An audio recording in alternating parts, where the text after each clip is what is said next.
Hi mga kapips, so it's me again, Bukid Girl. So for today's video din no mga kapips, is kauban ako akong mga barkada. Oo. So gikan day may eskwelahan na ng mga kapips, so karon mauli na sad may sa among tagsa-tagsa ka panimalay. Pero kaning duha nako ka barkada mga kapips is nag boarding house na sila.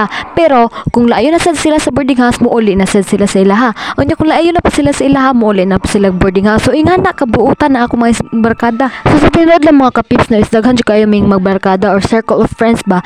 Pero kami rang tulo nag-uban ani kay nanguli na po silang tag sa kapanimalay. Oo. So shoutout ko sa mga barkada derano nga si Junalisa Anggoy, Dayan Galye, Jinshan Bunhayag, Gwendolyn Cano, Rosemay Blanquera, Annabel Batistis, Margie Bologna, and Junette Aquino. Og shoutout po ko sa akong mga classmate nga mga boys diha. Oo. Kakiat ba ning duha oy mura mga tag-iyahan o karsada. So i-flex din ako ning duha nako kauban no nga si Junalisa Anggoy ug si Jinshan Bunhayag, og i-search lang ninyo sa FB and then chatin ninyo ay pagduduha. Og sa wadam hais ni abot sa mi sa sawang sa katigbian. So maora to mga kapips kay manguli na sad mi sa matagsa-tagsa kapananimalay, and thank you for watching and may God bless us all.